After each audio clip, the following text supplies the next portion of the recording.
Welcome to the next episode of Scared Shitless, where we talk to regular people who have the courage to go after something big or chase their calling.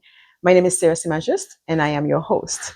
Today, we have a very special guest, and I'm super excited about this conversation. His name is Charles Kayitaba. He is a mortgage agent right here in the GTA. Welcome. Thank you. Thank you so much, Sarah, for having me on. Appreciate it. Yeah, I'm excited about this conversation.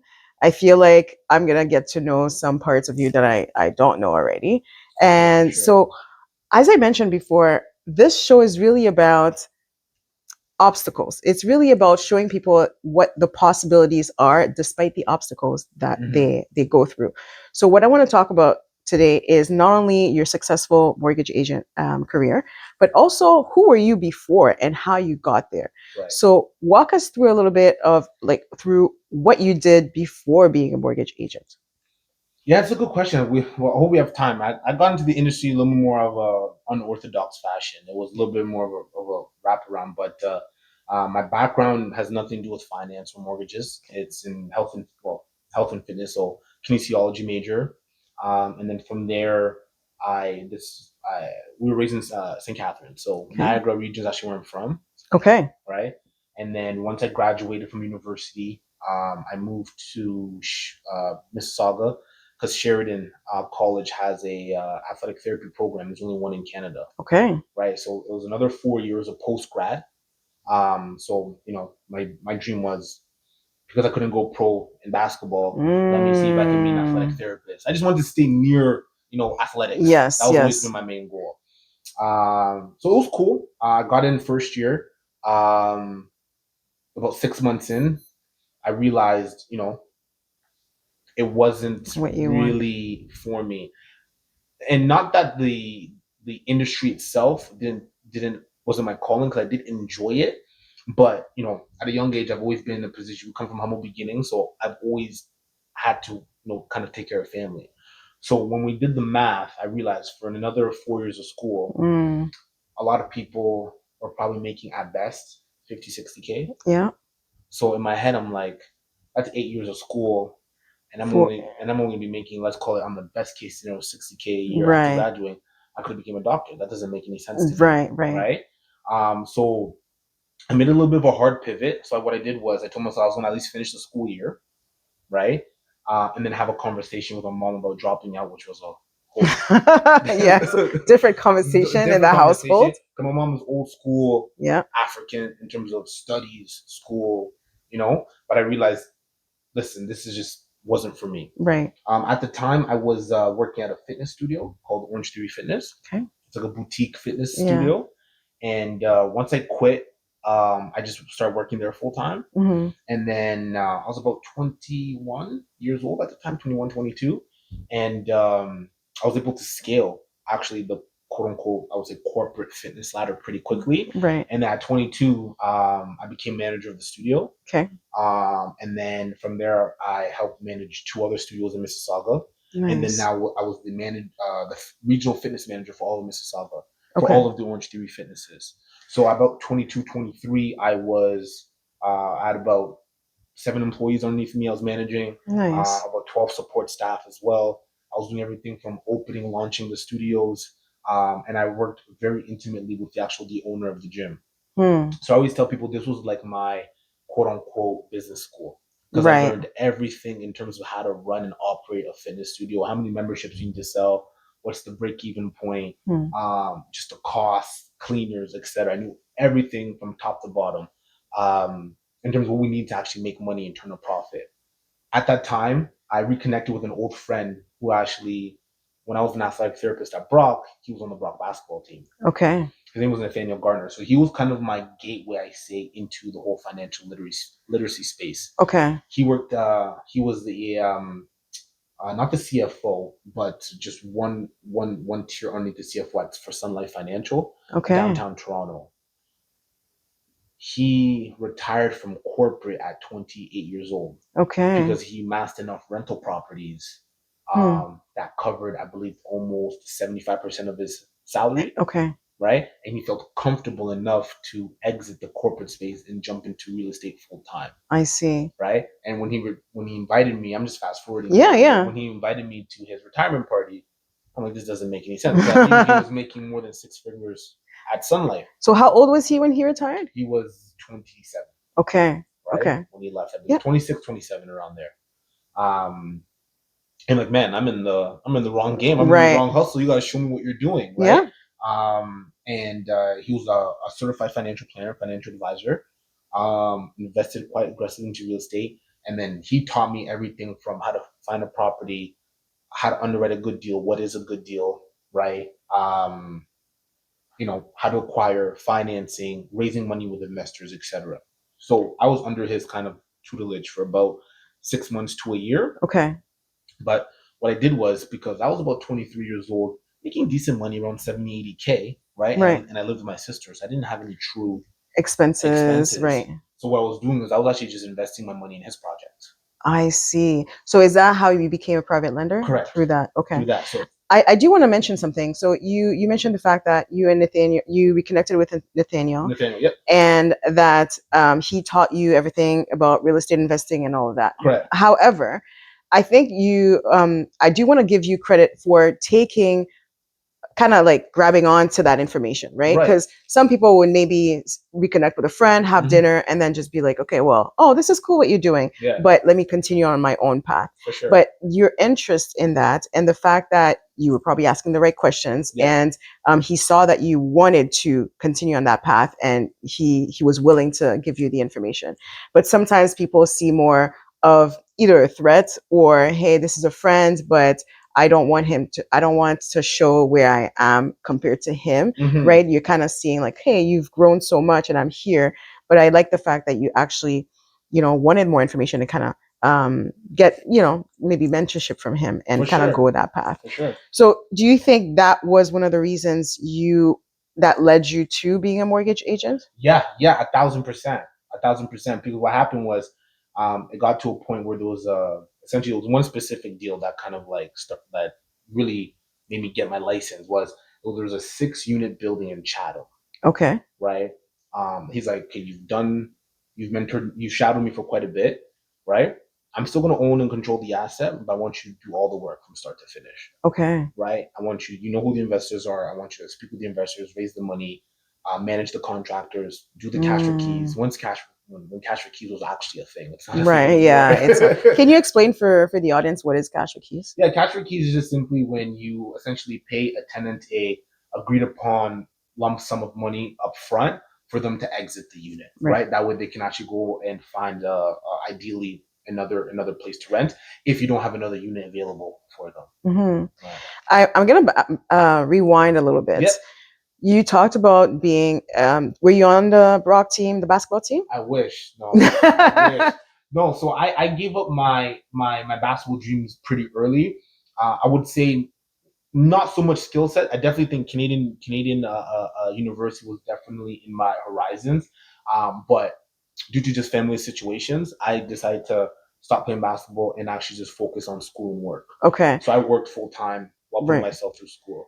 What's that transition like? Because I think we don't talk about it enough. When people are very used to being an athlete, whatever level, right? For sure. For you, these are your dreams and this is your reality. Maybe you're playing basketball, I don't know, X amount of time per week. For sure. Some people at a high level, it doesn't matter the level, but at some point you come to the realization that this is not going to be your future and you have to pivot. 100%. I just want you to talk a little bit about that transition or what goes on internally when, I'm only talking about this because I had this conversation with my husband, who's a football player and who was also on the podcast. And that transition from, okay, well, I'm not going to be in the NBA if that's the goal. Correct. To I have to pivot and maybe being an athletic therapist, or a mortgage agent or whatever it may be. Like what goes on internally for a man in that, or a woman, like in that space. I think it differs in specifically the level you get to. Absolutely. Right? So obviously it's easier to let go. It's harder to let go the higher you climb, right? But definitely, at least for me, I would say the first little bit is a hit to the ego. Okay. Naturally. Absolutely. Right. And then also it's a void that's looking to be filled, because you have so much fulfillment from that craft or from that sport, whatever you're playing, and that's all you know. Not only that's all you know, but that's all you did, right? From practicing in the morning, practicing in the evening, and maybe your own individual workouts, right? So a lot of these pro athletes are doing 2-3 workouts a day, and this is not even including now actual competition, right? So to take an individual out of that environment, you are literally removing a massive part of their life, right? Absolutely. So that's why I feel like with athletes, right, there's a finding period where they're lost, because in terms of an attention and a focus standpoint, that is all they really cared about or really worked on, right? For a lot of maybe half of their life, right? So to then take that away from someone is big. So for me personally, it was just simply taking time and figure out what else could fill that void. Now, in retrospect, again, because for me it was a little bit, I was younger, so it was a little bit easier. But really finding a passion. So I for me it was fitness. Right. So I got pretty much right into fitness. I was really big in bodybuilding and powerlifting. So I got really into those things, and then that's all I wanted to do. I see. Right. So you transfer that passion from one thing to the other. To another. Do you feel like at any point that intensity, that passion helped you in your new business? 1,000%. How so? Because to be good at any sport, there is a point in time where you just suck, because you're just simply not as good. Right. At every level that you get to, right? From house league to AAU travel basketball now, to college, to university, to the pros, right? You're always going to be at the bottom. Like naturally, you always be at the bottom of every level. So there's a certain level of willful ignorance where you believe you're good enough, right? But the results haven't yet showed. Okay. So, but the only way for those results to naturally come is through consistent action every day. Absolutely. Without actually seeing the results right away. That's transferable into business. Because in business, the result that you want is naturally you want to make money. Right. But chances are you're not going to make money off the jump. Absolutely. So you need to be able to stay positive. You need to be able to stay consistent and disciplined in your daily activities without ever seeing a paycheck. Yeah, that's almost a little bit delusional. If you tell absolutely, it is delusional, right? And that's the, I guess, the life of an entrepreneur, where you can do things for almost a year and a half, not really see any income, but yet you still do it because you truly believe that this is going to work out in the end, and all of a sudden something clicks, and then it's so it's essentially, if you quit, a lot of times I just hear people, it's like, oh, I wasn't successful, but I'm like, how long did you try for? And as much as sometimes we're like, oh, I tried for a year or two, it sounds very long, but sometimes you never know if that third year would have been your takeoff year. Correct. Right? Or if you try for 3 years, would that fourth year would have been your takeoff year? So it's kind of finding that balance between, obviously you need to eat, you need to pay your rent, at the same time keeping that dream alive and keep going and actually continue to chase that dream. So talk to me about when you became a mortgage agent. Yeah. At the beginning, what kind of obstacles did you encounter? Yeah, I think my biggest obstacle was my demographic and my age, right? Okay. So when I finally got into the industry, I was 25, and it was the beginning of COVID. So number one, beginning of COVID, traditional business practices had completely changed, right? There was no networking events. You're not taking people out for dinner. You're not doing anything like that, right? So all of a sudden, people are COVID frenzy, and then secondly, they're trying to figure out, okay, how does business stay alive? Like, what do I do now? Right. People weren't used to the Zooms. People were used to the social media had a presence, but it wasn't that big yet, right? Yeah.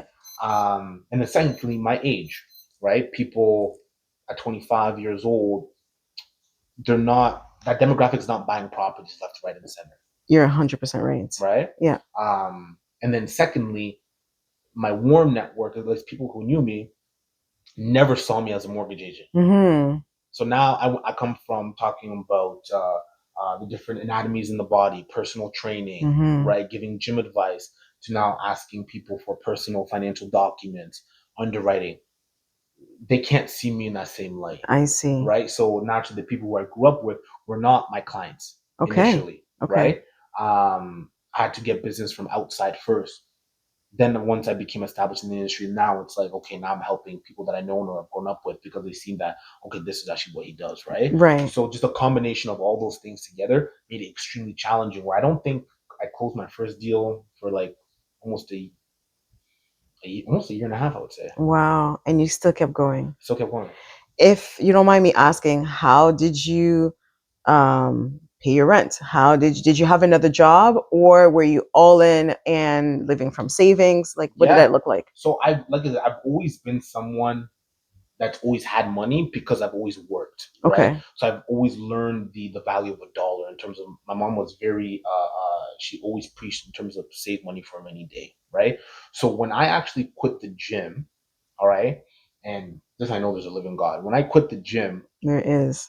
COVID hit like 3 weeks after that. I handed my 2 weeks notice, and then COVID hit. Sorry, I was about to hand in my 2 weeks notice. Okay. And then there was rumblings about COVID. Okay. And my girlfriend at the time, now my fiance, she was a nurse.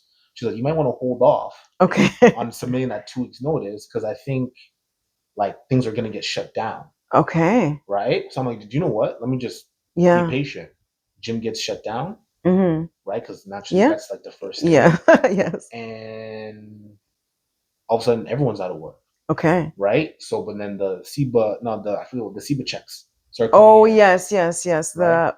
I don't know what it stands for. COVID relief. Yes. Like the COVID relief checks are coming in. I think it was $2,000 a month. Yes, that's right. Yeah. And I was already prepared to actually live off my investments that I actually had going with some of the private lending and stuff like that. So I already had saved quite a bit of money, where I had about 6 to 7 months of emergency funds set aside. Okay. That, God forbid, if I made no money, my lifestyle wouldn't change for about 7 months. Okay. And that was what I was willing to die on that hill. Okay. But this $2,000 catch you. I said, perfect. That's awesome. Yeah. So it kind of worked out in my favor. Yes. And then I really just focused on building my book of business during COVID, because there was nothing else that was going on anyways. Okay.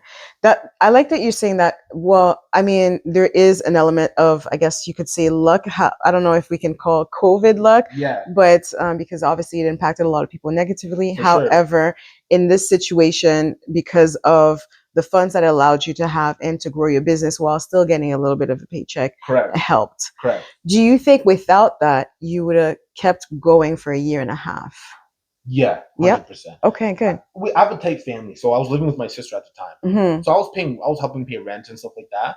But naturally, and if ever came to it, right, we're close enough where it wouldn't have been like get out of the house. Yes, I understand. So your situation wasn't like you're paying a mortgage and you got no, not at all. Okay, and then you got kids to feed and no, not at all. And I guess that's the blessing of starting maybe taking larger risks when you're younger, because the impact, you don't have the responsibilities as, like, for example, as I would have now. Okay. Right. Talk to me now. I also want to ask about, now you're in the business, you're getting some clients. Talk to me about one deal that didn't go the way you thought it would. Has there been any? Like last minute, maybe the lender kind of pulls out, or are things, going pretty smoothly in terms of when a bank says yes, then they actually follow through? Yeah. Man, there's so much actually to pull from, to be honest with you. Okay. I'd probably say my first deal, one of my first couple of deals, right? And this was actually from a called within the friendship circle. Okay. Right. So we knew each other, right? Deal was done perfectly, no issues. Got them exactly what they wanted. At that time, rates were pretty low. And it was just a simple refinance. All right, we got the deal done at TD. At that time, I believe the rate was like 2.03 or something like that. Okay, that's so cheap on a 5-year fix. I know, right? Considering now. Yes. And 2 days before closing, he had gone to RBC to pay off a credit card. And then through that conversation, RBC offered him like 1.99 with like a $4,000 cash back or something. So they took that. So he took it 2 days before closing. I'm not a crier by any means necessary, but because I'm just getting to the business and I need the money because I want to do stuff, I bawled. I balled that day. In your mind, the money's already spent. Yeah, in my mind, I'm like, this is perfect. This Yeah. one really gives me a little bit of confidence booster. Yes. And as well, it's the first time I'm doing business within people that I know. Right. So with the what I'm friends. thinking of, because it was such a smooth process, right? He might tell the next person. Tell the next person, like, it's okay, Charles knows what he's doing. You know what I Right. mean? Give him a chance. Right. Oh man, I was so angry. Oh my goodness. Because in what it was a good lesson learned, right? And that at the end of the day, I used to take business personally, but it's important to be able to separate the two. Absolutely. Because especially when it comes to money and finances, push comes to shove, people are going to ultimately do what's best for them. Yeah. Even if it doesn't make sense, even for $300. There's some people in this world. Absolutely. If it's for $300, they don't care. That's groceries for them. They're not thinking about the hard work that you put into it. Thank you. Does it change the way you do business with friends or with anyone? Like a clause that you tell them, like to be upfront or anything like that? Yeah, for sure. One, I'm very with my friends. I would say I'm even more direct with them upfront, right? And now I let people know, like in terms of like with my friends, I tell them during this transaction, like, we are not friends. Right. I work for you. Yeah. So we're going to keep a level of professionalism, right? Until we're pretty much at the end of the transaction, right? But it, thankfully, since then, it's just about setting the right boundaries, right? And letting them know, hey, listen, at this point in time, like, this is the farthest I will work for free. Because as a mortgage agent, we don't get paid until the deal closes, right? So I'll show them all the different options, rates, etc., and then underwrite the deal. We can get the approval here, here, here. These are the rates. This is the product offerings. Choose, right? But I won't move past that point with people until they've given me their, essentially their confirmation, like, hey, we're only working with you. Please move forward. Yes. Right? So you're asking them for a level of transparency. 100%. Yeah. Right. Because I tell people, I don't charge you for anything. Right. So the only thing that's a cost to you is honesty. Right. Absolutely. And when I say it like that, I find that most people will move forward. Right. Because it takes a pretty big jerk to 100% to honestly go back on the word after they said those words. Yes. So that doesn't really happen too much, but that was a very good lesson learned. Right. Yeah, especially when you've directly asked them to be transparent and honest about a certain situation. Yeah, it's very hard, especially if they're your friends. Do you feel, or do you know if more of your friends are now hiring you as mortgage agent now that you have more experience, they know what you're doing? Do you feel like you're getting more referrals through your friends now? Yeah, definitely. I think I'm getting still a very small percentage of my book of business is actually people that I know, but I think now more than ever it's because I do so much like outside of my own community, whether it be for investors or helping them scale their portfolios from 1, 2, 3, etc. And they see what I'm doing, they're like, oh man, Charles, like, right, well, how are you doing this? How are you doing that? Like, we want to know. We want to make some money here. Boom, boom, boom. So it makes it a lot easier to have that conversation because they see the work that I've already done. Right. So it's not so much me selling myself anymore at this point in time because they can see the resume that I've been able to build over the last couple of years. If somebody doesn't have a Nathaniel in their lives, right? Because Nathaniel kind of helped you get all this information. For sure. How do you think they can have this information to, not necessarily to become a mortgage agent, but like real estate investing in general, private lending? What do you think that where they can get this information? Yeah, honestly, one thing I would say is like this world, social media has changed the world. So I think access to information is actually easier than ever. What I find with most people, it's a combination of two things. It's a little bit of ego. Okay. Right? They say they want to do something, but they actually don't. Right. Especially once they find out what's actually required in terms of the work behind it. And maybe some self-limiting beliefs. Right. Right? How they feel about themselves. And I feel like it's the combination of the two because nowadays, I don't think it's difficult, especially if you're putting yourself out there. Right. So if you want to find the information, then you will. 100%. And are you willing to actually go out. So when I was, I was working a full-time job at the gym, but some days after, let's say, opening I used to do all the morning classes. So some days I'll be up at like 3:30 a.m., get to the gym for 4:30, teach till about 2 p.m., and then drive to Windsor right after, right? I see.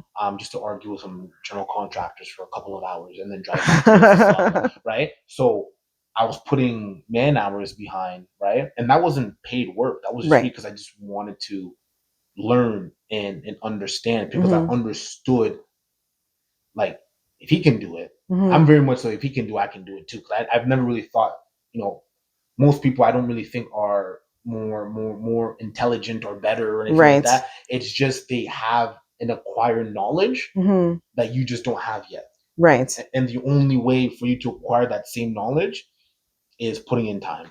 Yes, 100%. So you talked about, going back to, was it St. Catharines to argue with, where were you going back? Oh, Windsor. Windsor, yes, to argue with subcontractors. Was that a property that you had over there?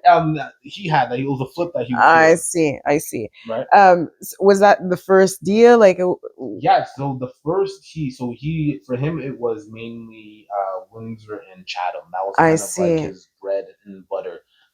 Windsor, Chatham, London, those areas. I see. Right? What's the first property you purchased on your own? On my own, actually, through that quote unquote acquired knowledge, what we did was I convinced because unfortunately my mom got sick. She got cancer. Oh, I'm so sorry. No, that's all right. She's good now. But okay. What happened was that she's a little bit. Well, she got in her later years, right? And we just didn't feel like it was good for her to go back to work. Right. Right. So what we did was I convinced my sister, and because she had just a little bit of a stronger T4 income, and my mom at the time to refinance her house in St. Catharines and then actually purchase another house. So just do a simple burr. Right. Okay. Yeah. And purchase another house, in which I became the owner of with my sister. That's amazing. And then it was like her more or less forever home. What we did was we did a self-contained unit in the basement, renovated the basement, put tenants in there, right? Tenants in the other house that we refied, and then my mom lived on the main floor, and that was her retirement income. That's amazing. So now she didn't have to worry about stress about going back to work. The power of parents in a child's life, and I'm also speaking from my parents and whatnot, my husband's parents, the power of having parents actually believe in you. Yeah. Now it's like your mom could be like, okay, yeah, but Charles, you're an athletic therapist. Like, no, are you? 100%. Do you really know what you're doing in finance and whatnot? And maybe not believe in you, or at least, or actually let a few deals go by before they actually believe in you and trust you, right? Yeah. So shout out to any parents out there believing in their kids and helping them, right? And it also helped her, right? 1,000%. Do you see that your circle of friends have changed along the way since you've made that transition from the world of being an athlete, athletic therapist, to the finance world? Do you know what's funny? Me and my friends are actually talking about this. I feel like I've been very blessed to have a good group of guy friends. Okay. Right. I have the same friends since grade 10. Wow. And we've all kind of elevated together, right? That's amazing. Which is hard to come by. Now I have a few people that I've met along the way, such as people on my brokerage and stuff like that I became super close with and stuff like that. But we've all kind of like grown together, right, in our own respective fields. And now we actually, especially the last 2 or 3 years, a few of us have done quite a bit of business together. That's right? Pretty cool. So I've been super blessed to not really have we've always had like a tight knit. So I've never really had to feel like I've needed to quote unquote I've outgrown my friends. Right, and leave them behind. And stuff like that. A few acquaintances in here and there, but not really people that I was ever stressed about.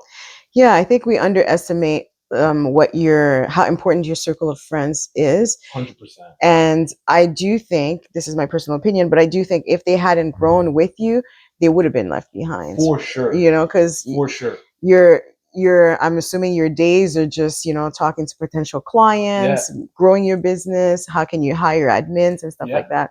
So at some point, it's like, I can't talk to you about basketball all day because I got, something else to. And the best part about it is like, because you're absolutely right. I think you're if you aren't, life is not linear, but if you're not growing, you're regressing. Mm-hmm. Life is moving forward with you regardless whether you like it or not, right? So if you're not also moving forward with life, there's no such thing as staying still. You're actually just falling behind, right? So there's always been points where things happen where everyone tends to, okay, I gotta level up, I gotta do something, right? Because we all care for each other. 100%. So I want to leave you with one last question. Of course, ask away. So if you had some advice for someone who wants to start in the finance world, whether it's mortgage broker, real estate investor, what's one thing that you would say to them to how they can start? Like, where can they not just Google, the internet, but either in terms of information or circle of friends? What would you say to them? Yeah. Can I say two things? Absolutely. Go ahead. I'll say number one, right? Get yourself educated specifically in what you want to do, and that's very easy. You can look online. There's books, etc. That's easy access to information, right? And really, really get involved in that world, whether it be networking events, conventions. Put yourself in the actual physical environment where you're going to be forced to retain that information like a sponge.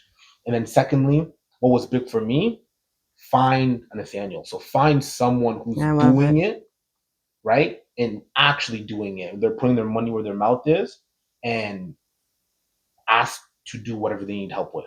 100%. Right? Because chances are they have a scaling problem, they have an outsourcing problem, they have a job problem, which there's not a lot of people that they can trust. Right? So for me, Nathaniel, he trusted me. Right? So that's why he was able to gladly, offload a lot of his work onto me. And then in return, it was a great value exchange because I was learning at a much faster rate, right? But also he was able to scale his business because he has a trusted sidekick. Yeah. And that will get you into rooms that will massively increase your speed up your learning knowledge, your knowledge, etc. in what you're trying to get to. Nathaniel, if you're listening, you're giving him his flowers. So he better listen to this episode. Yeah, that'd be cool. So if somebody wants to reach out to you, needs a mortgage agent, or just wants to get more information about you, how can they do so? Yeah, I'm easily findable on Instagram, _CK the broker, or all my tags, Facebook, LinkedIn as well. And you have direct access to my calendar, email, and even personal line on those platforms. Awesome. I'll make sure to put it in the caption so that people can reach out to you, and in the YouTube description as well. Yes, ma'am. Thank you so much, Charles, for this conversation. No, thank you. It was fun. I know a lot of people are going to learn a lot from this conversation, especially people who want to start out or they're struggling and they hear that you have your first deal was after a year and a half. Yeah. So you really have to persevere and keep at it in order to be successful. 100%. For viewers, thank you so much for watching, and you know how to reach out to Charles, and we'll see you next time.